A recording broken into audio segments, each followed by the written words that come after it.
नमस्कार दोस्तों, मैं अजय कुमार पांडे YouTube चैनल पर आप सभी का बहुत बहुत स्वागत करता हूं।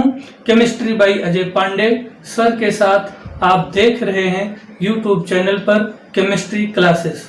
इसमें आज जो है हम ऐसे चैप्टर के विषय में बात करेंगे जो चैप्टर मुख्य रूप से क्लास 11th का है और उससे जुड़े हुए जो प्रश्न हैं, जो टॉपिक हैं, वो 12th में भी हैं। इसके बाद जो 12th के बाद जो बच्चे कंपटीशन देते हैं, जैसे IIT JEE का देते हो या नीट का देते हो या फिर वो जो है पॉलिटेक्निक का देते हो या UPTU का देते हो, कोई भी एग्जाम अगर वो केमिस्ट्री से देते हैं तो इस चैप्टर से गारंटी है, और गारंटी ही नहीं हमारा वादा है कि इस चैप्टर से क्वेश्चन आपको हमेशा मिलते हैं। आप किसी भी साल का IIT का पेपर उठा लीजिए या नीट का पेपर उठा लीजिए या पॉलिटेक्निक का पेपर उठा लीजिए, आपको इससे क्वेश्चन हमेशा मिलेंगे ही मिलेंगे। तो आज का जो चैप्टर है, हम ज्यादा समय ना लॉस करते हुए सीधे हम अपने चैप्टर पर आते हैं। और आज का जो चैप्टर है, इस चैप्टर का नाम है ऑक्सीडेशन और रिडक्शन। ऑक्सीडेशन और रिडक्शन। ऑक्सीडेशन और रिडक्शन को अगर हम मिला दें तो एक नया नाम बनता है जिसको हम लोग बोलते हैं रेडॉक्स रिएक्शन। तो आज दोस्तों हम इस चैप्टर पर बात करेंगे, और यह चैप्टर जो छात्र या जो हमारे मित्र भाई ऐसे TGT और PGT की तैयारी करते हैं, उनके लिए भी ये चैप्टर बहुत आसान है और बहुत रिवीजन आसानी से हो जाएगा। इतने आसानी से हम आपका रिवीजन करा देंगे कि आप जो है सोच भी नहीं सकते हैं। बहुत इजीली तरीके से करा देंगे और शॉर्टकट वीडियो में आपका पूरा सिलेबस हो जाएगा और पूरे इंपॉर्टेंट क्वेश्चन भी हो जाएंगे और थ्योरी और इसके एग्जाम्पल भी हम पूरा आपको प्रोवाइड करा देंगे। तो इसमें सबसे पहले बात हम करते हैं ऑक्सीडेशन और रिडक्शन की। तो दोस्तों हम आपको बता दें कि ऑक्सीडेशन और रिडक्शन जब दोनों क्रियाएं एक साथ होती हैं किसी भी रिएक्शन में, तो वह रिएक्शन रेडॉक्स रिएक्शन कहलाती है। ठीक है, यानी कि जब ऑक्सीडेशन और रिडक्शन दोनों रिएक्शन होंगी किसी भी रिएक्शन में, यानी कि जब किसी भी रिएक्शन में ऑक्सीडेशन और रिडक्शन दोनों प्रोसेस होंगे तो वह रिएक्शन रेडॉक्स रिएक्शन होगी। अच्छा, अब बात करते हैं कि ऑक्सीडेशन क्या है और रिडक्शन क्या है। तो सबसे पहली बात हम करेंगे ऑक्सीडेशन की। तो ऑक्सीडेशन समझने के लिए हम आपको बता दें कि यदि कोई सब्सटेंस हो, कोई पदार्थ हो या कोई आयन हो या कोई एटम हो और या कोई मॉलिक्यूल हो, यानी कि सब्सटेंस के अंदर आयन भी आ सकते हैं, एटम भी आ सकते हैं, मॉलिक्यूल भी आ सकते हैं, कोई कंपाउंड भी आ सकता है। तो इसका टेंशन आप छोड़ दीजिए कि इसमें क्या क्या आ सकते हैं। तो हम बता दिए कि कोई सब्सटेंस है, उस सब्सटेंस में आयन भी आ सकता है, एटम भी आ सकता है, मॉलिक्यूल भी आ सकता है और कंपाउंड भी आ सकते हैं। तो ये जो सब्सटेंस है, अगर इस सब्सटेंस से लॉस ऑफ इलेक्ट्रॉन हो रहा हो, लॉस ऑफ इलेक्ट्रॉन हो रहा हो, यानी कि इलेक्ट्रॉन का त्याग हो रहा हो। दूसरा चीज, ऑक्सीजन निगेटिव का एडिशन हो रहा हो, ऑक्सीजन निगेटिव का एडिशन हो रहा हो, या इनके अलावा कोई निगेटिव एलिमेंट का एडिशन हो रहा हो, कोई निगेटिव एलिमेंट का एडिशन हो रहा हो, या हाइड्रोजन का लॉस हो रहा हो, या कोई पॉजिटिव एलिमेंट का लॉस हो रहा हो। आप बहुत ध्यान से समझिएगा, ये बहुत ही इंपॉर्टेंट चैप्टर है और इतना जबरदस्त चैप्टर है कि इसकी जितनी तारीफ की जाए उतनी कम है।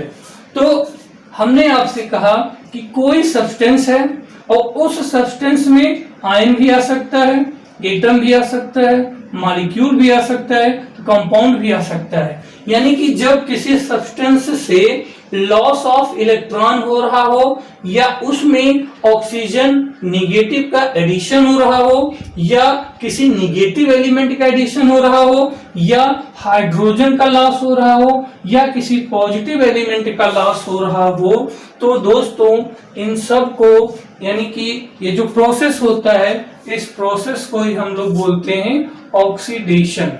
इस प्रोसेस को ही हम लोग बोलते हैं ऑक्सीडेशन, और इसको हिंदी में बोलते हैं ऑक्सीकरण। इसको बोलते हैं ऑक्सीकरण। तो हम आपको जो है एक बहुत ही सूक्ष्म रूप से इस डिफिनीशन को डिफाइन कर दिए हैं कि यदि कोई सब्सटेंस से उसमें से लॉस ऑफ इलेक्ट्रॉन हो रहा हो, या ऑक्सीजन निगेटिव का उसमें एडिशन हो रहा हो, या किसी निगेटिव एलिमेंट का एडिशन हो रहा हो, या हाइड्रोजन का लॉस हो रहा हो, या किसी पॉजिटिव एलिमेंट का लॉस हो रहा हो, यानी इसमें से कोई भी प्रोसेस अगर हो रहा है तो उसको हम ऑक्सीडेशन जो है प्रोसेस बोलते हैं, यानी कि ऑक्सीकरण की क्रिया होती है। दूसरा कंडीशन, यदि इसी से ही अब ठीक इसी का हम अपोजिट कर देंगे, ठीक इसी का जो है अपोजिट कर देंगे, यानी कि यहाँ लॉस ऑफ इलेक्ट्रॉन था तो यहाँ पे दोस्तों हो जाएगा गेन ऑफ इलेक्ट्रॉन। यहाँ पे क्या हो जाएगा? गेन ऑफ इलेक्ट्रॉन, यानी कि यहाँ पे इलेक्ट्रॉन का ग्रहण हो जा रहा है और इसमें क्या हो रहा था? इलेक्ट्रॉन का त्याग हो रहा था, तो गेन ऑफ इलेक्ट्रॉन हो जाएगा। और या तो इसमें ऑक्सीजन निगेटिव का जो है लॉस हो जाएगा, यानी ऑक्सीजन निगेटिव ऑफ रिमूव हो जाएगा, और या तो लॉस लिख सकते हैं, कोई दिक्कत नहीं है, या तो इनकी जगह कोई निगेटिव एलिमेंट का जो है रिमूव हो जाए, ठीक है। और इसमें हाइड्रोजन लॉस हो रहा था तो इसमें एडिशन ऑफ हाइड्रोजन हो जाएगा, एडिशन ऑफ हाइड्रोजन हो जाएगा, या एडिशन ऑफ कोई भी पॉजिटिव एलिमेंट हो जाए, ठीक है दोस्तों। तो ये सब प्रोसेस जिस सब्सटेंस में होंगे उस सब्सटेंस को जो है हम लोग बोलेंगे रिडक्शन बोलेंगे, उसको हम लोग बोलेंगे रिडक्शन बोलेंगे, और इसको हिंदी में बोलेंगे दोस्तों अपचयन, इसको बोलेंगे अपचयन। तो आपने देखा कि जो है लॉस ऑफ इलेक्ट्रॉन का होना ऑक्सीकरण कहलाता है, या ऑक्सीजन निगेटिव का एडिशन ऑक्सीकरण कहलाएगा, या ऑक्सीजन की जगह कोई निगेटिव एलिमेंट का एडिशन हो रहा है तो भी आपका ऑक्सीडेशन कहलाएगा, और यस उसमें हाइड्रोजन का लॉस हो रहा है या किसी पॉजिटिव एलिमेंट का लॉस हो रहा है तो भी उस प्रोसेस को हम ऑक्सीडेशन बोलते हैं। और ठीक इसी का अपोजिट अगर आप कर देते हैं, यानी कि गेन ऑफ इलेक्ट्रॉन कर देंगे, या ऑक्सीजन निगेटिव का रिमूव कर देंगे, या किसी निगेटिव एलिमेंट का रिमूव कर देंगे, या एडिशन ऑफ हाइड्रोजन कर देंगे, या किसी पॉजिटिव एलिमेंट का एडिशन कर देंगे, तो दोस्तों वो प्रोसेस हो जाएगा अपचयन हो जाएगा। तो साफ साफ क्लियर हो गया कि जो है ऑक्सीकरण, जब कोई सब्सटेंस इलेक्ट्रॉन का लॉस करता है तो उसको जो है हम लोग ऑक्सीडेशन प्रोसेस बोलते हैं, और जब कोई कंपाउंड या कोई सब्सटेंस इलेक्ट्रॉन का गेन करता है तो उसको हम जो है रिडक्शन बोलते हैं। तो सिंपल सी परिभाषा है, इसका आप लोग स्क्रीनशॉट ले लीजिए।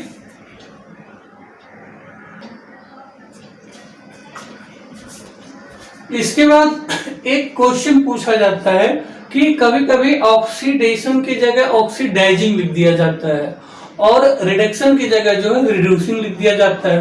तो ये ऑक्सीडेशन से ऑक्सीडाइजिंग कैसे होगा और जो है रिडक्शन से रिड्यूसिंग कैसे होगा, ये हम आपको बहुत इजी तरीके से बता दे रहे हैं।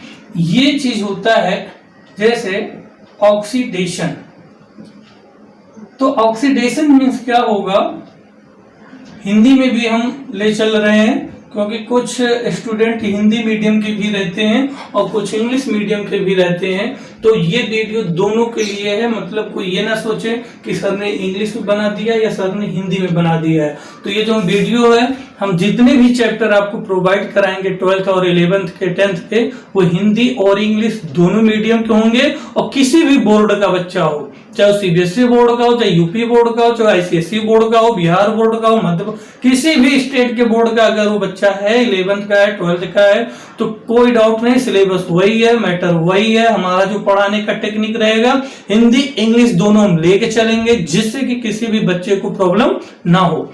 तो यहां पर ऑक्सीडेशन मीन्स ऑक्सीकरण, ठीक है, और रिडक्शन मीन्स अपचयन। इसके बाद इस ऑक्सीडेशन से मिलता जुलता हुआ नाम है ऑक्सीडाइजिंग, ऑक्सीडाइजिंग एजेंट। तो इसका जो है ऑक्सीकरण है, तो इसका नाम हो जाता है ऑक्सीकारक, और यहां रिडक्शन है तो इनसे हो जाएगा रिड्यूसिंग एजेंट, और इनका जो मिलता जुलता नाम है, यहां अपचयन है तो यहां पे हो जाएगा अपचायक। क्लियर हो गया। और इसी से जो है एक यहां पे नाम आ जाता है ऑक्सीडेंट, और यहां पे एक नाम आ जाता है रिडक्टेंट। तो ये सब जो है, जैसे कि आधे बच्चे जो है ऑक्सीडेशन और रिडक्शन को तो पढ़ लेते हैं कि लॉस ऑफ इलेक्ट्रॉन ऑक्सीडेशन हो गया, गेन ऑफ इलेक्ट्रॉन रिडक्शन हो गया, लेकिन जब उनसे ये पूछ लिया जाता है कि कौन ऑक्सीडाइजिंग है, कौन सा रिड्यूसिंग है, यानी कि कौन ऑक्सीकारक है, कौन सा अपचायक है, तो बच्चों में कंफ्यूजन हो जाता है। तो हम यहाँ पे एक जो टेबल आपके सामने रख दिए हैं, ऑक्सीडेशन जहां पर होगा, यानी जिस सब्सटेंस में ऑक्सीडेशन होगा उसी सब्सटेंस को ही हम लोग क्या बोलेंगे, रिड्यूसिंग एजेंट बोलेंगे, यानी कि अपचायक बोलेंगे। यानी कि देखिए ऑक्सीडेशन एक प्रोसेस है, रिडक्शन एक प्रोसेस है, लेकिन ये जो है ये उस कंपाउंड की जो है आइडेंटिटी बताते हैं, यानी कि किस कंपाउंड में जो है ऑक्सीडेशन होगा, किस कंपाउंड में रिडक्शन होगा। तो ऑक्सीडेशन एक प्रोसेस है, लेकिन ये रिड्यूसिंग जो है ये उस कंपाउंड की अपनी खुद की पहचान है कि ये कंपाउंड हमारा जो है रिड्यूसिंग है। अभी हम आपको इसके बाद एग्जांपल बता देंगे, एग्जांपल के बाद आप कहोगे वाह सर जी क्या आपने चैप्टर पढ़ा दिया है। तो यहां पर जो रिडक्शन अपचेन है, रिडक्शन अपचेन जो प्रोसेस है, ये प्रोसेस किस में होगा, जो ऑक्सीडाइजिंग कंपाउंड होंगे, एजेंट होंगे। तो ये हो गया, और ये तो इसी का ही नाम है, कोई दिक्कत नहीं है। यानी कि इसके पहले जो अभी आपने पढ़ा है और जो स्क्रीनशॉट लिया है उसमें आपने देखा कि ऑक्सीडेशन कब होगा, यानी जब लॉस ऑफ इलेक्ट्रॉन होगा, या ऑक्सीजन निगेटिव का एडिशन होगा, या किसी निगेटिव एलिमेंट का एडिशन होगा, या किसी पॉजिटिव एलिमेंट का लॉस होगा, या किसी हाइड्रोजन का लॉस होगा, उसको हम ऑक्सीडेशन बोलेंगे। और जिस कंपाउंड में यह सब प्रोसेस होगा उस कंपाउंड को रिड्यूसिंग एजेंट बोलेंगे। और जिस कंपाउंड में गेन ऑफ इलेक्ट्रॉन होगा, ऑक्सीजन निगेटिव का लॉस होगा, किसी एलिमेंट का लॉस होगा, हाइड्रोजन का एडिशन होगा, किसी पॉजिटिव एलिमेंट का एडिशन होगा, उसको हम बोलेंगे अपचयन। लेकिन वो प्रोसेस हमारा अपचयन होगा, लेकिन जो कंपाउंड होगा उस कंपाउंड की पहचान ऑक्सीकारक होगी। जैसे एक होता है कि शुद्ध भाषा में बोल दें कि एक होता है कलाकार और एक होती है उसकी कलाकारी। यानी कि जब बच्चा, आपने देखा होगा क्लास में जब कोई छोटा बच्चा है, बड़ा बच्चा ही बदमाशी कर देता है तो टीचर क्या कहते हैं, यार बहुत कलाकार बच्चा है। यानी बच्चा तो है, स्टूडेंट भी है, ऊपर से कलाकार है, यानी कलाकारी उसकी खुद की आइडेंटिटी है। क्लास में सभी बच्चे शरारती नहीं होते हैं, 2-4 बच्चे शरारती होते हैं, और 2-4 तो इतने शरारती होते हैं कि टीचर परेशान होते हैं। तो यहाँ पर कंपाउंड जो हमारा है उसमें ऑक्सीकरण का प्रोसेस होगा, लेकिन जो कंपाउंड होगा स्पेशली उसको जो हम रिड्यूसिंग एजेंट बोलेंगे, और जिस कंपाउंड में रिडक्शन होगा उसको जो हम लोग ऑक्सीडाइजिंग एजेंट बोलते हैं। तो ये जो है टेबल हमारे जो पढ़ाने का जो तरीका है उस तरीके में ये सबसे शॉर्टकट चीज है। ऐसा आपको कोई भी नहीं बना के देगा यूट्यूब पे, यह हमारी गारंटी है। आप यूट्यूब पे सर्च करके ऑक्सीडेशन रिडक्शन को 10 लोगों का वीडियो पढ़ लीजिए, इस तरीके का टेबल आपको कोई नहीं देगा, क्योंकि ये टेबल स्पेशली हमने खुद बहुत पढ़ा है और ये चैप्टर इतना कंफ्यूजन होता है कि बच्चों से ज्यादा टीचर भी परेशान रहते हैं कि कैसे बैलेंसिंग होगा, कैसे क्या दुनिया, मतलब रिएक्शन इसके बड़े उठ पटांग होते हैं, लेकिन कहां कब क्या बोला जाएगा इसको हमने एक अपना ग्राफ बनाया है, जिसको फ्लो चार्ट भी आप लोग बोल सकते हो। तो ये जो है इसे आप लोग इसका तैयार कर लेंगे। इसके बाद इसमें एक चीज और हम आपको बता दें कि जब ऑक्सीडेशन होगा कहीं किसी भी कंपाउंड में, जब ऑक्सीडेशन होगा तो उसमें प्लस की संख्या बढ़ेगी, प्लस की संख्या बढ़ेगी, यानी increase of positive symbol, positive symbol जो है इंक्रीज करेगी। ये चीज ध्यान रखना, जब किसी भी कंपाउंड में ऑक्सीडेशन होगा तो वहां पे पॉजिटिव सिंबल बढ़ेगा, और पॉजिटिव बढ़ेगा तो इसकी मतलब कि निगेटिव सिंबल यहां पे क्या होगा, घटेगा। और इसमें ठीक उल्टा कर दीजिए, इसमें निगेटिव सिंबल बढ़ेगा और पॉजिटिव सिंबल घटेगा।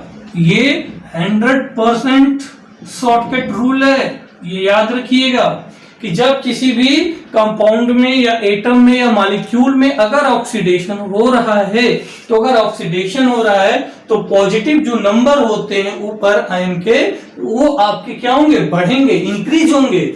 Increase of positive charge in oxidation process and negative charge decrease in oxidation process. और इसमें क्या हो जाएगा, negative charge increasing in reduction process and positive charge in decreasing in reduction process. तो ये दोस्तों बहुत सी शॉर्टकट है, इसका जो है आप स्क्रीनशॉट ले लीजिए।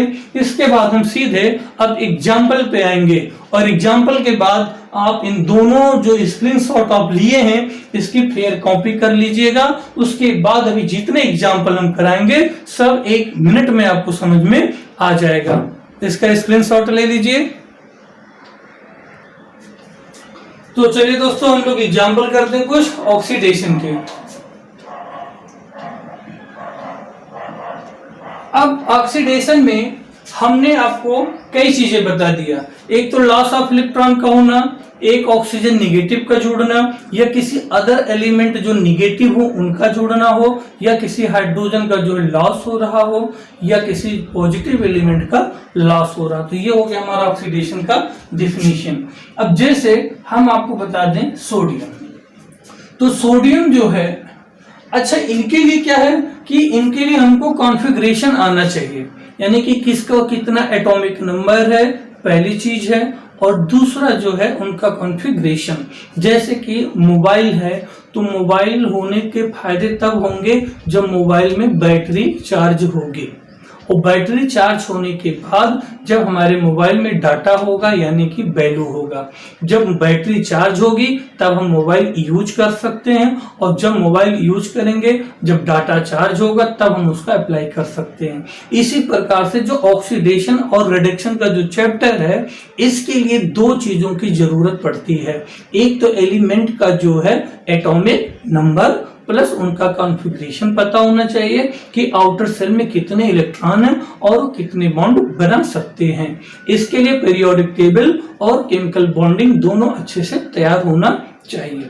अब जैसे सीबीएसई बोर्ड में क्या है कि ये जो है दूसरा चैप्टर दे दिया है, ठीक है, लेकिन मेरा जो है रूल होता है सीढ़ी दर सीढ़ी चढ़ना, यानी जब आप क्रम से कहीं जाएंगे, किसी भी काम को आप क्रम से करेंगे, ऑर्डर में करेंगे, तब वो ज्यादा सक्सेस होता है। तो इस चैप्टर को पढ़ने से पहले हमारा एटॉमिक नंबर क्लियर होना चाहिए, कॉन्फ़िगरेशन क्लियर होना चाहिए, और केमिकल बॉन्डिंग के अंतर्गत जो हमारे मॉलिक्यूल का जो स्ट्रक्चर होता है, यानी कौन सा मॉलिक्यूल कैसा बनता है, किस एटम से कितने बॉन्ड से कौन से एलिमेंट जुड़े होते हैं, ये चीज हमको पता होना चाहिए। यदि एटॉमिक नंबर, कॉन्फ़िगरेशन और स्ट्रक्चर ऑफ मॉलिक्यूल, अगर ये तीनों चीजें हमको नहीं पता है तो हम इस चैप्टर में कुछ नहीं कर सकते हैं। और ना बेटा आप सब कुछ कर सकते हो दोस्त भाई, कुछ भी नहीं इसमें हो सकता है, ये गारंटी है। तो इसलिए जो है हम आपको बता दें सोडियम है, और सोडियम का जो एटॉमिक नंबर होता है वो 11 होता है, और उसका जो कॉन्फ़िगरेशन होता है 281 होता है। आउटर सेल में 1 इलेक्ट्रॉन है, तो वो चीज हम कर दे रहे हैं, कोई बात नहीं है, यहाँ पे करना नहीं चाहिए बट हम कर देंगे क्योंकि आपके लिए इजी हो जाए। तो आउटर सेल में 1 इलेक्ट्रॉन है, तो सोडियम ने क्या किया, इस इलेक्ट्रॉन को लॉस कर दिया। तो जब 1 इलेक्ट्रॉन लॉस कर देगा तो यहाँ पे एक पॉजिटिव चार्ज आ जाएगा। अच्छा, हमने अभी एक चीज और बताया था कि ऑक्सीडेशन में पॉजिटिव का जो चार्ज होता है, number of the positive charge increasing in the oxidation process. Oxidation के प्रोसेस में यानी ऑक्सीकरण की क्रिया में जो पॉजिटिव चार्ज होगा वो इंक्रीज होगा। तो यहाँ देखिए एक भी पॉजिटिव चार्ज नहीं है और यहाँ पे एक पॉजिटिव चार्ज आ गया है। तो यहाँ पे जो प्रोसेस हो रहा है वो ऑक्सीकरण हो रहा है, इसमें कोई दो बात नहीं है। ऑक्सीकरण होगा, ऑक्सीडेशन ये भी हम लोग पढ़ रहे हैं, अभी रिडक्शन नहीं पढ़ रहे हैं। इसके बाद ऑक्सीकरण तो पूरा प्रोसेस हो गया, लेकिन इसी को हम लोग जो है अपचायक बोलेंगे। सोडियम यहाँ क्या होगा, एक अपचायक होगा। सोडियम एक यहाँ पे रिड्यूसिंग एजेंट का काम करेगा। क्लियर हो गया, यानी कि सोडियम हमारा अपचायक है, लेकिन जो इसमें प्रोसेस हो रहा है, प्रोसेस जो है वो ऑक्सीडेशन का हो रहा है। तो सोडियम ने एक इलेक्ट्रॉन क्या किया, लॉस कर दिया। इसके बाद यदि हम Mg का देखेंगे तो Mg का जो कॉन्फ़िगरेशन है वो 282 होता है, और इसमें जब हम ऑक्सीडेशन का प्रोसेस करेंगे तो Mg के ऊपर कितने प्लस लगेंगे, जो आउटर सेल में इलेक्ट्रॉन वही मूव होंगे। तो यहाँ पे 2 प्लस हो जाएगा, 2 इलेक्ट्रॉन जाएगा, और यहाँ पे 2 इलेक्ट्रॉन का जो है इधर दिखा देंगे। तो ये आपका जो कैटायन बन गया। अच्छा, इनका जब कॉन्फ़िगरेशन लिखेंगे तो 2,8 लिखेंगे, क्योंकि यहां से 1 इलेक्ट्रॉन लॉस हो गया, और यहां से जब लिखेंगे तो 2,8 लिखेंगे। तो यहाँ पर Mg का ऑक्सीडेशन हुआ है, 2 इलेक्ट्रॉन का लॉस हुआ है, तो आपको ये Mg+2 मिल गया है। और यहां से आपसे पूछा जाए कि रिड्यूसिंग एजेंट कौन है, अपचायक कौन है, तो यहाँ पे मैग्नीशियम जो है हमारा वो अपचायक हो जाएगा। क्लियर हो गया दोस्तों। तो ये बहुत ही सिंपल है, और इसको जो है आप लोग नोट कर लीजिए। इसके बाद हम दूसरा एग्जांपल करते हैं इसका। इसके बाद दोस्तों एक एग्जांपल है सल्फर और O2। सल्फर का जब ऑक्सीजन से हम रिएक्शन कराएंगे तो SO2 बन जाएगा। तो आपने देखा कि जो सल्फर का यहाँ पे ऑक्सीडेशन नंबर होगा वो यहाँ 0 होगा, O2 का भी 0 होगा, और यहाँ पे जब सल्फर का चेक करेंगे तो +4 होगा, और O2 का देखेंगे तो -2 होगा। तो ऑक्सीडेशन का जो डिफिनीशन था उस डिफिनीशन में भी हमने आपको बताया था कि ऑक्सीजन का एडिशन होना। तो यहाँ सल्फर के साथ 2 ऑक्सीजन जुड़ गए हैं, तो ये ऑक्सीजन निगेटिव में है, ये भी निगेटिव है। अब यहाँ पर क्या होगा कि सल्फर का जो है 0 चार्ज है, और यहाँ सल्फर का जो है +4 का चार्ज है। तो दोस्तों एक चीज और बता दें कि जब सल्फर का 0 से +4 हो जाएगा तो यहाँ पे पॉजिटिव चार्ज इंक्रीज कर रहा है।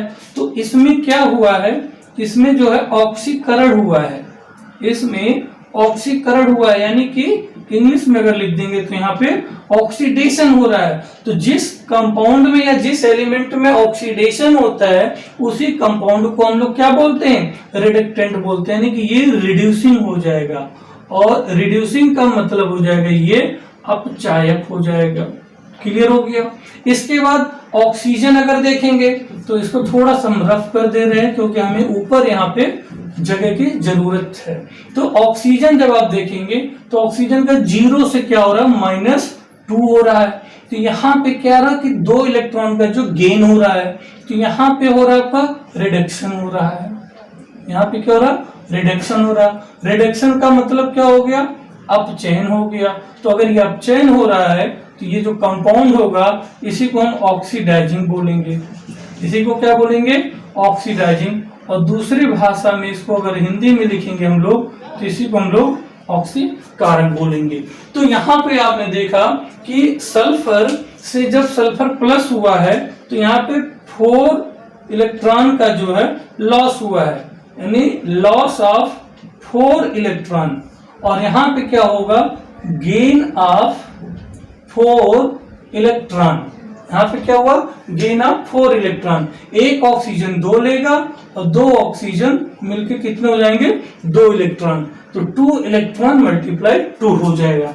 अब आपसे अगर कोई ये पूछे, ये क्वेश्चन बहुत पूछा जाता है, चाहे वो किसी भी बोर्ड का पेपर हो, 11th का हो या 12th का हो या आईटी का क्वेश्चन हो, क्वेश्चन यहीं से बनता है कि सल्फर प्लस O2 जब गिब्स रिएक्शन हो जाएगा SO2 बन जाएगा, तो आपको S plus O2 Gibbs SO2 दे दिया जाएगा। इसके बाद आपसे पूछा जाएगा कि इसमें से ऑक्सीकारक कौन है और अपचायक कौन है। ठीक है, तो ऑक्सीकारक जो हमारा ऑक्सीजन है O2 और अपचायक जो है वो सल्फर है। क्लियर हो गया। और इसमें जब ऑक्सीडेशन देखेंगे तो ऑक्सीडेशन जो है सल्फर में ऑक्सीडेशन हो रहा है और ऑक्सीजन में क्या हो रहा है, रिडक्शन हो रहा है। तो ये चीजें जो है बन जाएगा। हाँ, ये अभी सही, यहाँ पे लोन पेयर इलेक्ट्रॉन हमको दिखाना पड़ेगा, इसीलिए हमने आपसे कहा है कि structure of the molecule compound का पता होना चाहिए। तो ये जो है ये SO2 का स्ट्रक्चर हो गया। सल्फर के आउटर सेल में 6 इलेक्ट्रॉन होते हैं, 2 इलेक्ट्रॉन ऑक्सीजन ने ले लिया, इन 2 इलेक्ट्रॉन को इन ऑक्सीजन ने ले लिया, 2 इलेक्ट्रॉन इनके जो बचे हैं unshared of electron is known as lone pair of electron. तो ये दोस्तों एक रिएक्शन सिंपल सा है। इसमें आपसे कोई पूछे अपचायक कौन है, ऑक्सीकारक कौन है, तो आप बिल्कुल बता सकते हैं, कोई इसमें दिक्कत नहीं है। एक क्वेश्चन हम कर दें, H2 plus Cl2 gives 2HCl। तो H2 गैस है और Cl2 गैस है और ये रिएक्शन आपके HCl बन रहे हैं। तो आप चाहो तो यहाँ गैस का सिंबल लिख सकते हो, अदरवाइज कोई जरूरत नहीं है यहाँ ज्यादा लिखने का, आप लिख सकते हो, कोई बड़ी बात नहीं है। अब यहाँ पे देखेंगे तो यहाँ पे 0 है और यहाँ पे 0 है, और यहाँ देखेंगे हाइड्रोजन +1 और क्लोरीन -1। तो आप देखेंगे कि 0 से -1 हो रहा है, यानी कि इसमें गेन ऑफ इलेक्ट्रॉन हो रहा है। और इसका अगर देखेंगे तो यहाँ पे जो है लॉस ऑफ इलेक्ट्रॉन हो रहा है। तो जहां लॉस ऑफ इलेक्ट्रॉन होगा वहां आपका ऑक्सीडेशन हो जाएगा, और जहां गेन ऑफ इलेक्ट्रॉन होगा वहां आपका रिडक्शन हो जाएगा। अब आपसे कोई ये पूछे, जो पेपर में कई बार पूछा गया है कि ऑक्सीडाइजिंग कौन है, रिड्यूसिंग कौन है, तो रिडक्शन किसमें हो रहा है, क्लोरीन में। तो क्लोरीन में अगर रिडक्शन है तो ये ऑक्सीडाइजिंग हो जाएगा, और हाइड्रोजन में ऑक्सीडेशन हो रहा है तो ये रिड्यूसिंग हो जाएगा। तो आप यहाँ लिख सकते हैं रिड्यूसिंग, और इसमें लिख सकते हैं ऑक्सीडाइजिंग। तो ये बच्चे कंफ्यूज हो जाते हैं, बहुत बच्चे कंफ्यूज होते हैं। हमारा जो पढ़ाने का जो एक्सपीरियंस है, 12 साल से मैं पढ़ाता हूं, और जितने भी बच्चे हमको मिलते हैं कोचिंग में, जैसे वो दूसरे स्कूल के यदि हैं, तो वो कोचिंग में जब मिलते हैं तो सर यही कहते हैं कि सर जो है ऑक्सीडेशन रिडक्शन में हम ऑक्सीडेंट और रिडक्टेंट, ऑक्सीडाइजिंग और जो है ऑक्सीडेंट, ये पहचान ही नहीं पाते हैं। क्यों? क्योंकि उनको उसी तरीके से तोड़ मोड़ के पढ़ा दिया जाता है कि अपनी जो है बला हट जाए। यानी चैप्टर है, सिलेबस है, कोर्स में है, तो उसको ऐसा पढ़ा देंगे कि उसकी मतलब क्या बताएं, ऐसी की तैसी कर देते हैं चैप्टर के। और इतना इजी चैप्टर है ये, इतनी इजी चैप्टर है कि जितना इसकी तारीफ कीजिए कम है। इसको बस सिस्टमेटिक तरीके से हमको पढ़ना होता है, ताकि ऑक्सीडेशन और रिडक्शन तो सब लोग रट लेते हैं, लेकिन कौन सा कंपाउंड ऑक्सीडेंट है, कौन सा कंपाउंड रिडक्टेंट है, कौन सा एजेंट ऑक्सीडाइजिंग का होगा, कौन सा रिड्यूसिंग एजेंट होगा, इसकी पहचान करना बहुत ही कठिन होता है। लेकिन इस वीडियो को देखने के बाद आप कमेंट करके हमें जरूर बता दोगे कि सर वास्तव में समझ में आ गया है। एक कमेंट जरूर कर दीजिएगा और एक लाइक भी कर दीजिएगा अगर ये प्रोसेस पूरा आपको समझ में आ गया है। तो इसका स्क्रीनशॉट ले लीजिए, फिर हम नेक्स्ट टॉपिक को लाते हैं। तो दोस्तों इसमें एक हम क्वेश्चन लिख रहे हैं, जैसे SN है और SN के ऊपर +2 का चार्ज है और फिर Sn के ऊपर हमने +4 का चार्ज बना दिया। तो इसमें से ये पता चल रहा है कि जो Sn हमारा है, पहले इसमें से तो 2 इलेक्ट्रॉन लॉस हो गए थे, ठीक है। इसके बाद Sn का जो होता है वो एटॉमिक नंबर कितना होता है, 50 होता है। जो Sn होता है तो उसका एटॉमिक नंबर 50 होता है और 50 से आपने जब 2 इलेक्ट्रॉन निकाला तो Sn+2 बन गया और जो फिर से 2 इलेक्ट्रॉन आपने लॉस किया तो Sn+4 बन गया। तो इसमें से क्या होता है कि जब +2 का चार्ज होता है तब इसको जो हम लोग स्टेनस आयन बोलते हैं। इसको क्या बोलते हैं, स्टेनस आयन बोलते हैं। और जब +4 का चार्ज हो जाता है तब उसको हम स्टेनिक आयन बोलते हैं। तो ये चीज जानना हमारे लिए बहुत जरूरी हो जाता है, क्योंकि जब हम कंपाउंड को भी पढ़ते हैं तो कहाँ स्टेनस क्लोराइड पढ़ना है, कहाँ स्टेनिक क्लोराइड पढ़ना है, ये चीज हमारे पास जानकारी होनी चाहिए। इसके बाद क्या है कि अब यहाँ देखिए +2 से +4 हो रहा है तो 2 इलेक्ट्रॉन क्या हो रहा है, और निकल रहा है। तो 2 इलेक्ट्रॉन जब और निकलेगा तो इस प्रोसेस को हम लोग बोलेंगे ऑक्सीडेशन प्रोसेस, यानी कि इसमें क्या हो रहा है, ऑक्सीकरण हो रहा है। और इसके बाद अगर इस कंपाउंड को देखेंगे तो ये यहाँ पर एक अपचायक का काम करेगा, यानी एक रिड्यूसिंग एजेंट की तरह काम करेगा। क्लियर हो गया दोस्तों।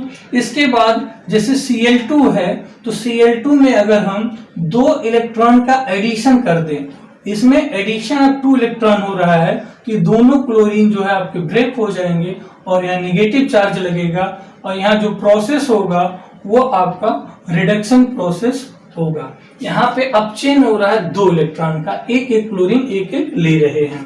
तो यहाँ पे अगर इसको हम पढ़ेंगे तो ये क्लोरीन है, ये क्लोरीन है, लेकिन अगर इसको हम पढ़ेंगे तो ये दोस्तों हो जाएगा क्लोराइड आयन हो जाएगा। तो क्लोराइड आयन में Cl के ऊपर एक माइनस होता है और क्लोरीन जब अणु की बात करेंगे तो Cl2 होगा और जब यहाँ Cl होगा तो ये हमारा परमाणु होगा। इसलिए ऑक्सीडेशन और रिडक्शन के चैप्टर में हमको एटम, मॉलिक्यूल और आयन, इन तीनों की जानकारी अच्छे से होनी चाहिए। यहाँ पे आप चाहे 2 लगा दो या 3 लगा दो, उससे कोई मतलब नहीं है। आप 6 लगा दोगे तो 6 क्लोरीन एटम हो जाएंगे और अगर जो इधर 2 लग जाएगा तो ये मॉलिक्यूल में हो जाएगा। तो ऐसे कुछ कंपाउंड हैं जिनका नाम हम बता दें कि जैसे अगर Hg के ऊपर 1+ चार्ज है तो इसको जो हम लोग मर्क्यूरस आयन बोलते हैं और जब Hg के ऊपर 2+ चार्ज होता है तो उसको जो हम लोग मर्क्यूरिक आयन बोलते हैं। ये चीज हो गया। इसके बाद जब कहीं कॉपर +1 मिलेगा तो उसको जो हम लोग Q+ आयन बोलेंगे और जब कहीं कॉपर +2 मिलेगा तो उसको जो हम लोग क्यूप्रिक आयन बोलेंगे। और स्टेनिक का तो हो गया। इसके बाद जब कहीं पर Fe के ऊपर 2+ मिलेगा तो इसको जो हम लोग फेरस आयन बोलेंगे और जब कहीं पर Fe+3 मिल जाए तो उसको हम लोग फेरिक आयन बोलेंगे। और इसी प्रकार से जब किसी गोल्ड के ऊपर 1+ चार्ज मिल जाए तो जब 1+ चार्ज मिलेगा तो उसको हम लोग आरिस आयन बोलेंगे और जब किसी गोल्ड के ऊपर 3+ का चार्ज होगा तो उसको हम लोग आरिक आयन बोलेंगे। तो ये इतने मेटल हैं जिनके की जो है आयन के साथ साथ इनके जो है नाम चेंज हो जाते हैं, बाकी और किसी में जो है नाम चेंज नहीं होता है। तो ये सब आयन हैं जिनके जिनके नेम है वो डिफरेंट होते हैं। इसका जो आप लोग स्क्रीनशॉट ले लीजिए। तो ये जो हम ऑक्सीडेशन और रिडक्शन का जो टॉपिक पढ़ रहे हैं, इसको अगर हम अपने लैब में प्रैक्टिकल के रूप में देखें, यानी कि लैब में हम कैसे ये देखेंगे कि ऑक्सीडेशन हो रहा है या रिडक्शन हो रहा है। तो ये टॉपिक जो हम बताने जा रहे हैं बहुत इंपॉर्टेंट है और यह एक प्रकार का जो एक्सपेरिमेंट हो जाता है, चाहे वो 11th का बच्चा हो चाहे 12th का बच्चा हो, दोनों के लिए ये एकेडमिक लेवल से बहुत इंपॉर्टेंट है। बाकी जो कंपटीशन की तैयारी करते हैं उनके लिए भी अच्छा है और ये टॉपिक जो हाई स्कूल में भी दिया गया है। तो इसमें क्या करते हैं, हम एक जिंक की रॉड ले लेंगे, एक जो है जिंक की रॉड ले लेंगे, ठीक है। और जिंक की रॉड जब लेंगे हम लोग तो इसको क्या करेंगे, कॉपर नाइट्रेट के सॉल्यूशन में इसका यूज करते हैं। तो ये हमारा जो है कॉपर नाइट्रेट का सॉल्यूशन है। और इसके बाद ये जो कॉपर नाइट्रेट का सॉल्यूशन है ये ब्लू कलर का सॉल्यूशन होता है। ये जो सॉल्यूशन होता है ये ब्लू कलर का सॉल्यूशन होता है, ठीक है। तो जब कॉपर नाइट्रेट है और उसमें हम क्या करेंगे, जिंक की रॉड को डाल देंगे, यानी इस जिंक की रॉड को हम इसमें डाल देंगे। तो डालने के बाद क्या हो जाएगा कि हमको ये देखने को मिलेगा कि ये जो जिंक की रॉड है, जिंक की रॉड के ऊपर जो कॉपर होता है ये कलेक्ट हो जाता है। जो जिंक की रॉड है इसके ऊपर कॉपर कलेक्ट हो जाएगा और ये जो कॉपर कलेक्ट होगा ये रेड कलर का आता है। ये कैसा आता है, रेड कलर का आता है। हमारे पास रेड कलर का मार्कर भी है तो सो हमने उसको जो रिप्रेजेंट कर दिया। और इसके बाद ये जो सॉल्यूशन था, यानी ये जो सॉल्यूशन था ब्लू कलर का जो सॉल्यूशन था, अब ये सॉल्यूशन क्या हो गया, यहाँ पे कलरलेस हो गया। यहाँ पे क्या हो गया, कलरलेस हो गया।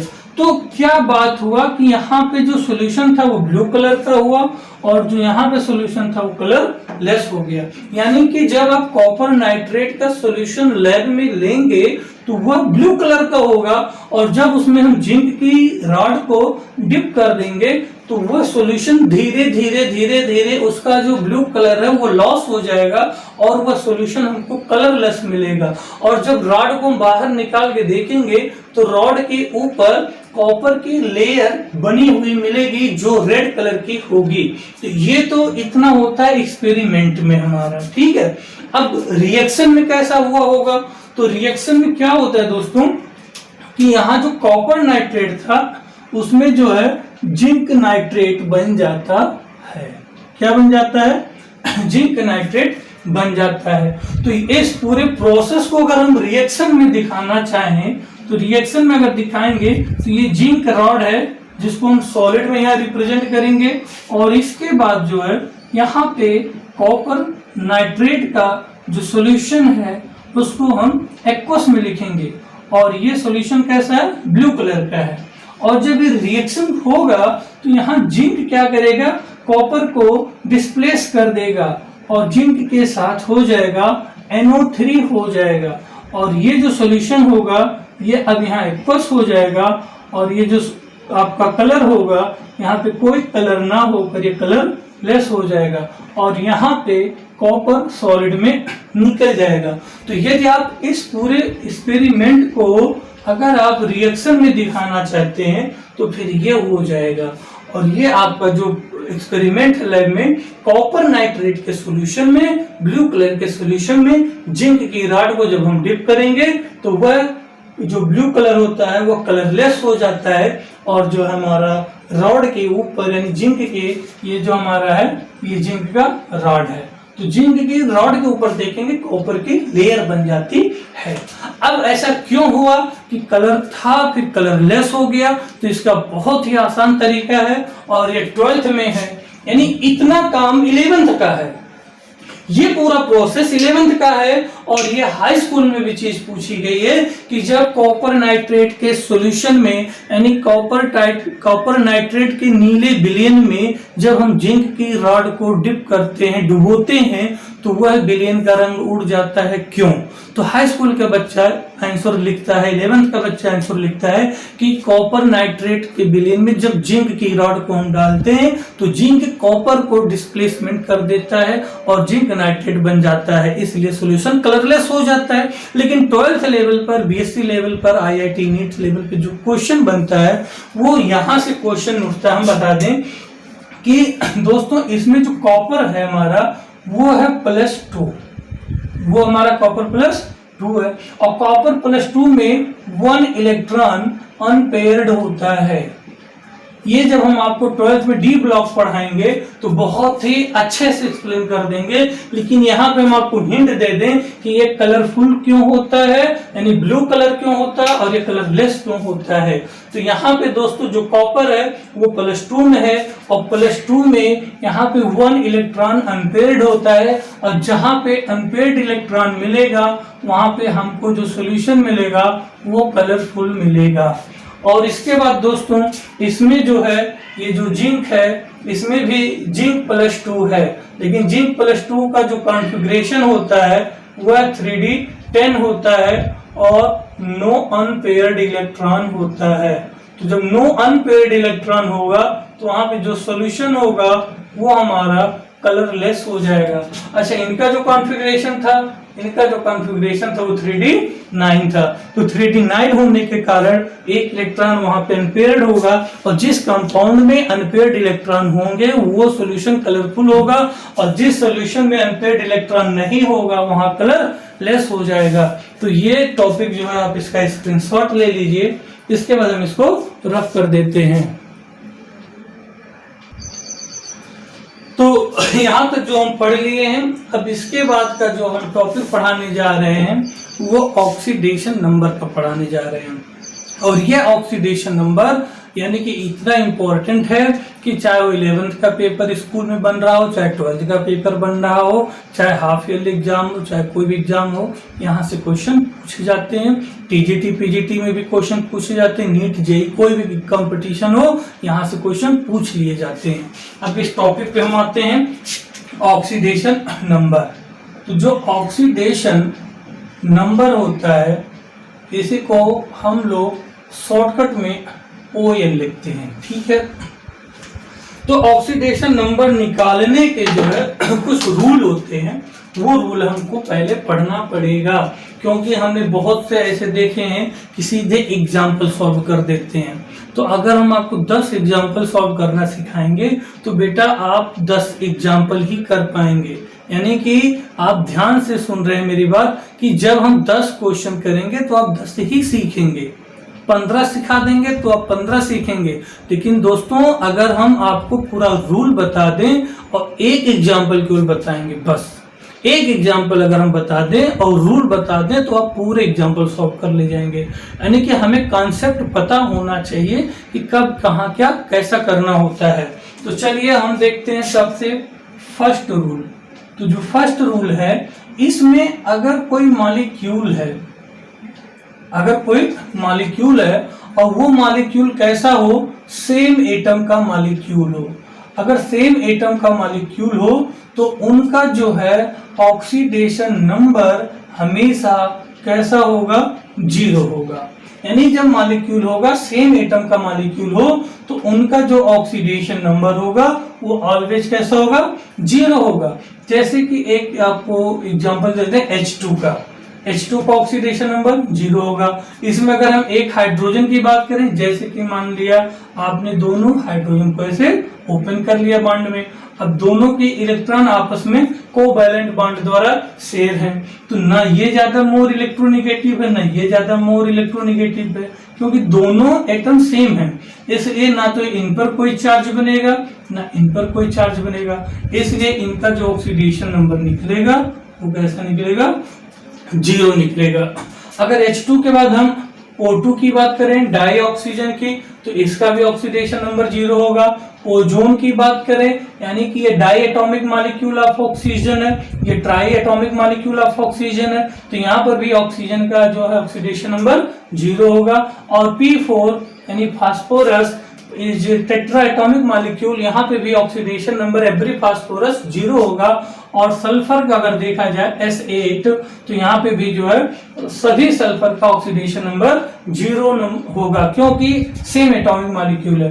क्लोरीन हो, N2 हो या F2 हो या और भी कोई एलिमेंट हो जो सेम एटम के ही मॉलिक्यूल हो, चाहे वो डायटोमिक मॉलिक्यूल हो, ट्राई हो, टेट्रा हो, ऑक्टा हो, या ऑक्टा एटॉमिक मॉलिक्यूल है जो एसेट है, ठीक है। तो इन सब का जो है ऑक्सीडेशन नंबर हमेशा 0 होगा। उसके बाद अगर हम सेकंड रूल की बात करें तो ये तो हो गया फर्स्ट रूल, ये सेकंड रूल। सेकंड रूल में क्या होता है, यदि किसी एलिमेंट के ऊपर प्लस चार्ज आपको दिख रहा है, जैसे टिन के ऊपर Sn के ऊपर +2 का चार्ज दिख रहा है, और आपसे कोई पूछे इसका ऑक्सीडेशन नंबर कितना होगा, तो दोस्तों इसका जो ऑक्सीडेशन नंबर होगा +2 होगा, क्योंकि सेकंड रूल हमारा ये कहता है कि यदि किसी मॉलिक्यूल के ऊपर या एटम के ऊपर अगर कोई प्लस चार्ज है, तो एटम के ऊपर यानी ये आयन है और इसके ऊपर +2 का चार्ज है, तो इसका ऑक्सीडेशन नंबर +2 निकलेगा। और सल्फर के ऊपर अगर -2 है तो इसका जो है ऑक्सीडेशन नंबर ये आपका -2 निकलेगा। क्लोरीन अगर -1 है तो इसका जो है ऑक्सीडेशन नंबर ये कितना निकलेगा, -1 निकलेगा। हाइड्रोजन के ऊपर +1 दिख रहा है तो इसका ऑक्सीडेशन नंबर हमेशा क्या हो जाएगा, +1 हो जाएगा। तो ये तो हमारा सेकंड रूल कहता है। तो इस सेकंड रूल का जो है आप लोग स्क्रीनशॉट ले लीजिए। इसके बाद हम लोग थर्ड रूल को पढ़ते हैं। थर्ड रूल हमारा जो कहता है कि थर्ड रूल ये है कि कहीं पर अगर फ्लोरीन मिल जाए आपको, फ्लोरीन जैसे अगर कहीं मिल जाए, किसी भी कंपाउंड में फ्लोरीन जुड़ा हो, चाहे वो HF हो या F2O हो या आपका जो है SF6 हो, कुछ भी हो, फ्लोरीन कहीं भी मिल जाए तो इसका ऑक्सीडेशन नंबर ऑलवेज 24 घंटा 7 दिन महीना 365 दिन इसका ऑक्सीडेशन नंबर -1 होगा। इसका कभी भी +1, कभी भी +2, कभी भी 0 नहीं होगा यदि किसी कंपाउंड के साथ है, तो इसका ऑक्सीडेशन नंबर हमेशा -1 निकलेगा। इसका -2 भी नहीं निकल सकता है। रीजन है कि फ्लोरीन जो है वो सेकंड पीरियड का एलिमेंट है, उसके पास d ऑर्बिटल नहीं होता है, वो अपने इलेक्ट्रॉन को जो है एक्सटेंड भी नहीं कर सकता है।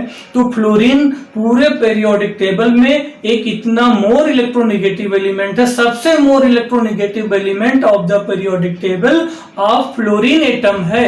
इसलिए फ्लोरीन सबका इलेक्ट्रॉन ले सकता है, लेकिन कोई भी ऐसा एलिमेंट नहीं है जो फ्लोरीन का इलेक्ट्रॉन ले ले। यदि फ्लोरीन का इलेक्ट्रॉन वो ले लेगा तब तो फ्लोरीन का पॉजिटिव हो जाएगा, लेकिन यहाँ फ्लोरीन का कोई भी इलेक्ट्रॉन नहीं ले सकता। रीजन है कि fluorine is the more electronegative element. पूरे पीरियोडिक टेबल में जो 118 एलिमेंट का जो पूरा भंडार है, उसमें जो फ्लोरीन है उसका इलेक्ट्रोनेगेटिव सबसे ज्यादा है, यानी उससे कोई इलेक्ट्रॉन नहीं ले सकता है। इसलिए फ्लोरीन का हमेशा -1 होगा जब ये किसी कंपाउंड में हो, F2 में ना हो, ये याद रखिएगा।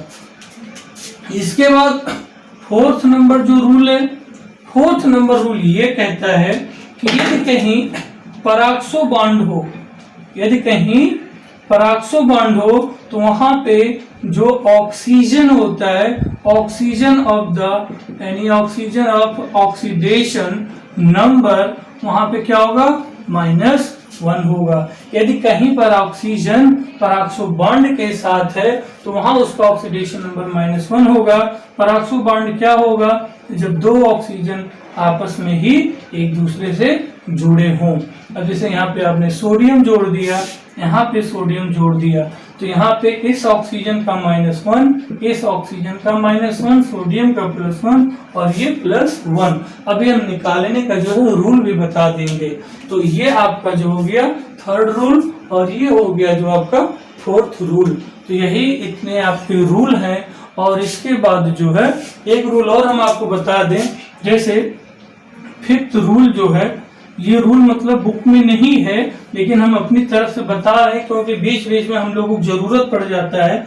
जैसे कार्बन, अगर 3 कार्बन इस प्रकार से जुड़े हों, 3 कार्बन अगर इस प्रकार से जुड़े हों, यानी कि यहाँ पे कार्बन पे डबल बॉन्ड, इधर भी कार्बन, इधर भी डबल बॉन्ड कार्बन, और यहाँ पे ऑक्सीजन है, यहाँ पे ऑक्सीजन है।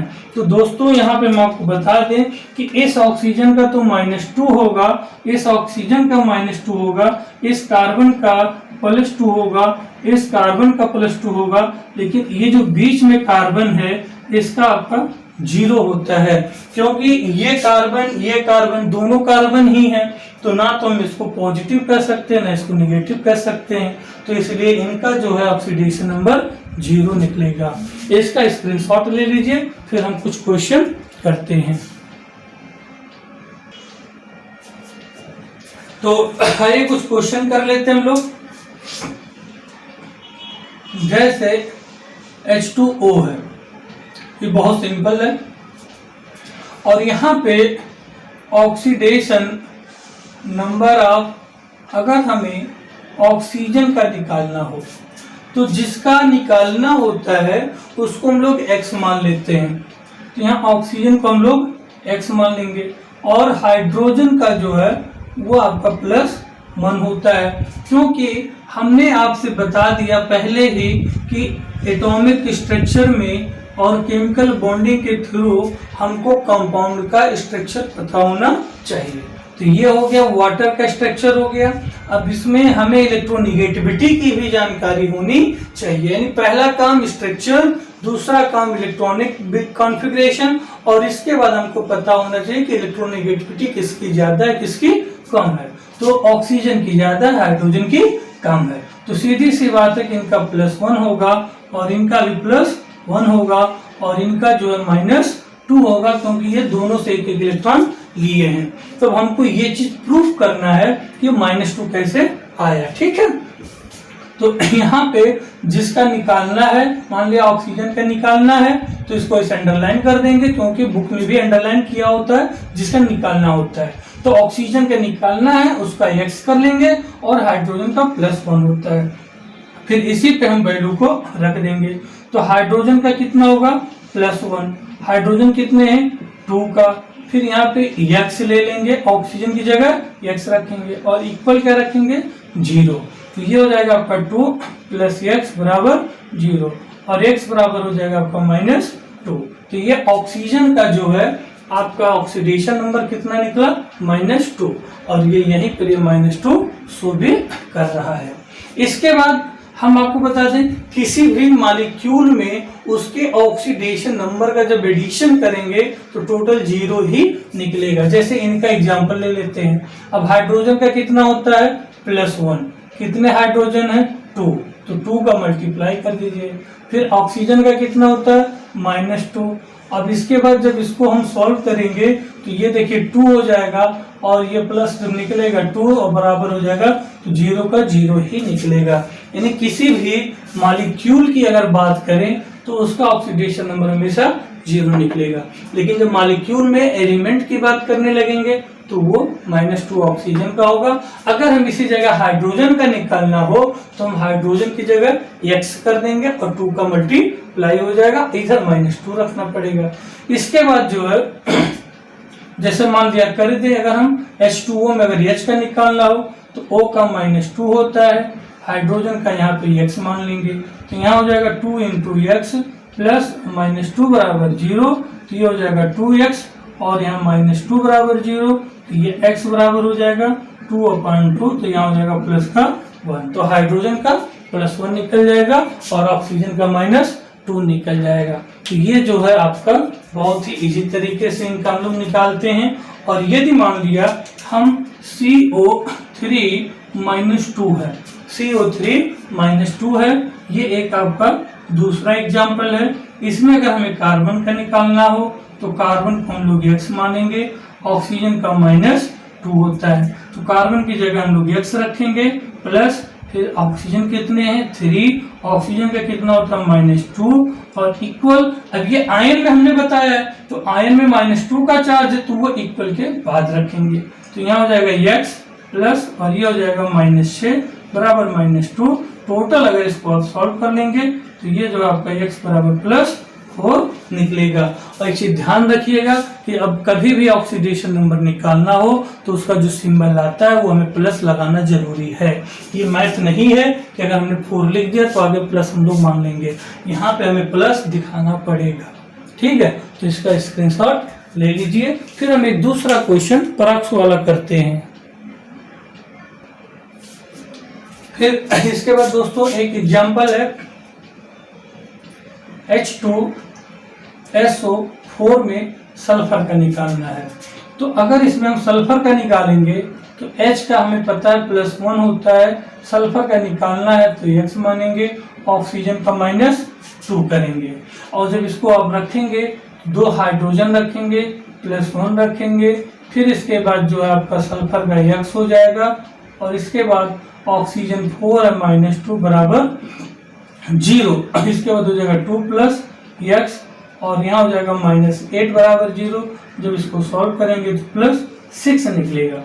लेकिन अगर इसी एग्जाम्पल की जगह अगर हमको दे दिया जाए H2 और H2O8 दे दिया जाए, H2H2O8 दे दिया जाए, तो जब H2H2O8 दे दिया जाएगा तो जब इसका जब आप सॉल्यूशन सॉल्व करेंगे तो ये जब प्रोसेस सॉल्व करेंगे तो सल्फर का +7 निकलेगा। लेकिन +7 इसका होगा नहीं, क्योंकि सल्फर के आउटर सेल में 6 इलेक्ट्रॉन होते हैं। तो जितना इलेक्ट्रॉन आउटर सेल में होगा उतना ही ऑक्सीडेशन नंबर होगा, उससे भी ज्यादा ऑक्सीडेशन नंबर कभी भी नहीं हो सकता है। इस चीज का आप ध्यान रखिएगा।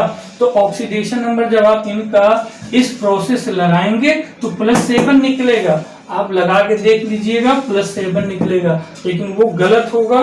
क्यों गलत होगा? क्योंकि इसका जब हम स्ट्रक्चर बनाएंगे तो एक हाइड्रोजन ऑक्सीजन से, सल्फर से, फिर ऑक्सीजन से, और यहाँ पे ये और ये चीज, और फिर ये चीज और ये चीज और ये चीज बनेगा। तो ये हो जाएगा आपका मार्शल एसिड। H2SO4 को सल्फ्यूरिक एसिड बोलते हैं, लेकिन जो है H2H2O8 को हम लोग मार्शल एसिड बोलते हैं। अगर हम SO4- की बात करें तो भी इसमें सल्फर का +6 निकलेगा, और यदि हम H2SO5 की बात करें, H2SO5 की बात करें तो भी सल्फर का जो +6 निकलेगा। ये सल्फ्यूरिक है, ये सल्फेट है, ये आपका पर सल्फ्यूरिक है, लेकिन सब में +6 ही निकलेगा। लेकिन जब हम मार्शल एसिड की बात करेंगे तो जब इसका आप इस प्रोसेस से लगाएंगे तो +7 निकलेगा, लेकिन +7 नहीं होगा, क्योंकि सल्फर के आउटर सेल में टोटल 6 इलेक्ट्रॉन होते हैं, तो ऑक्सीडेशन नंबर भी 6 ही होगा। क्यों नहीं होगा 7, ये हम बता दें। जो 2 ऑक्सीजन है इनके बीच में एक यहाँ पे पराक्सो बॉन्ड है, तो ये जब पराक्सो बॉन्ड हो जाएगा तो पराक्सो बॉन्ड की वजह से इन 2 ऑक्सीजन का जब हम कैलकुलेशन करेंगे बीच में तो यहाँ -1 रखना पड़ेगा। तो यहाँ पे देखिए क्या होता, 8 ऑक्सीजन को आप -2 से मल्टीप्लाई करते तो -16 निकल के आता। लेकिन यहाँ पे क्या होगा कि ये जो 2 ऑक्सीजन है, इन 2 ऑक्सीजन का मल्टीप्लाई 1 से होगा -1, और ये जो इधर 3 है और इधर जो 3 है, इन 6 का ऑक्सीजन का मल्टीप्लाई -2 से होगा, तो इधर -12 आएंगे। तो इसका जब पूरा सॉल्यूशन आप ऐसे लगाएंगे तब आपका +6 ही निकलेगा, क्योंकि इसमें 2 ऑक्सीजन पराक्सो में चले जाएंगे।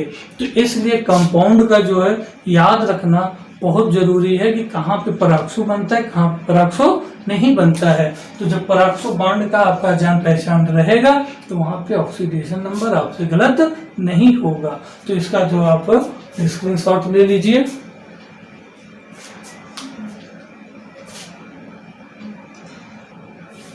ऐसे एक एग्जांपल है दोस्तों, क्रोमियम पेंटा ऑक्साइड। इसमें अगर हम क्रोमियम का ऑक्सीडेशन निकालने की बात करें तो आप लोग Cr को क्या करेंगे, X मान लेंगे, ऑक्सीजन का -2 मान लेंगे। तो जब X हो जाएगा और 5 - 2 = 0, तो यहाँ हो जाएगा X -10 बराबर 0 और X बराबर होगा +10।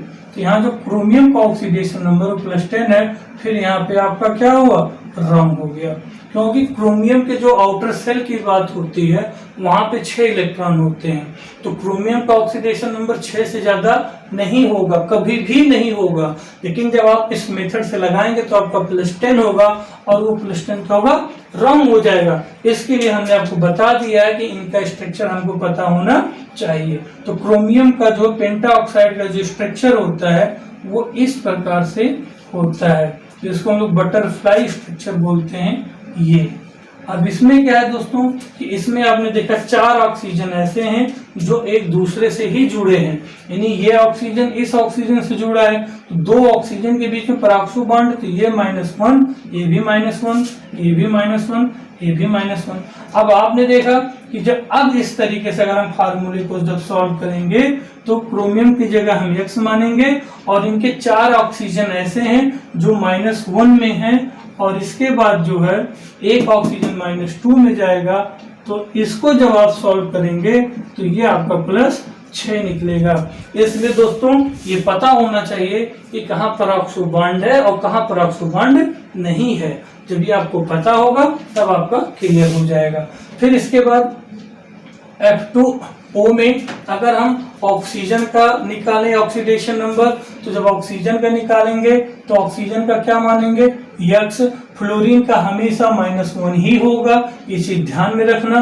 तो जब F2 की बात करेंगे तो 2 फ्लोरीन के साथ -1 का मल्टीप्लाई और ऑक्सीजन की जगह X रखेंगे बराबर 0, तो ये हो जाएगा आपका -2 + X बराबर 0, और जब X बराबर करेंगे तो यहाँ का +2, तो यहाँ पे ऑक्सीजन का जो है ऑक्सीडेशन नंबर +2 निकल आया। तो ऑक्सीजन का जो एटॉमिक नंबर है वो तो 8 होता है, लेकिन जब ऑक्सीडेशन की बात करेंगे तो ऑक्सीजन में ऑक्सीडेशन नंबर -2 भी निकलेगा और -1 भी निकलेगा, +1 भी निकलेगा, +2 भी निकलेगा। इस चीज का ध्यान रखिएगा।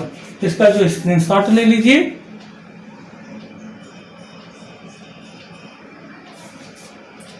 इसी प्रकार से यदि हम F2O2 की बात करने लगे तो F2O2 में क्या होगा कि ये स्ट्रक्चर बनेगा। अब इसमें परऑक्सो बॉन्ड आ गया, तो अगर ऑक्सीजन का ही निकालना है आपको तो यहाँ पे ऑक्सीजन का X मानेंगे और फ्लोरीन का -1 ही होगा।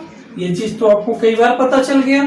अब इसके बाद क्या करेंगे, 2 फ्लोरीन है और इनका -1 होगा, प्लस फिर ऑक्सीजन यहाँ पे कितने हैं 2, और कितना हो जाएगा मल्टीप्लाई X बराबर 0, तो ये -2 और +2X बराबर 0, तो ये X बराबर हो जाएगा 2/2, तो ये प्लस और यहाँ हो जाएगा आपका +1। तो F2O2 में जो है अगर O का ऑक्सीडेशन नंबर अगर हम देखेंगे तो कितना निकलेगा +1, तो ऑक्सीजन का जो है +1 भी निकलेगा, +2 भी निकलेगा, -1 -2 भी निकलेगा। ये डिपेंड करेगा परऑक्सो बॉन्ड पे। फिर एक क्वेश्चन हम कर दें कि S4O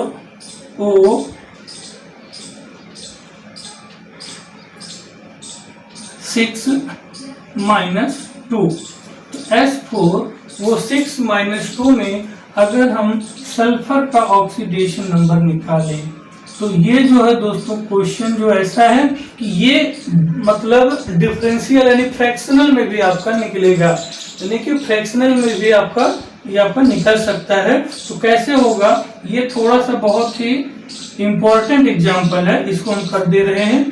तो जब S4O6 का -2 का जब आप स्ट्रक्चर बनाएंगे तभी आप इसका ऑक्सीडेशन नंबर कैलकुलेट कर सकते हैं। इसीलिए हमने बार बार इस बात को रिपीट किया है कि स्ट्रक्चर ऑफ द मॉलिक्यूल पता होना चाहिए।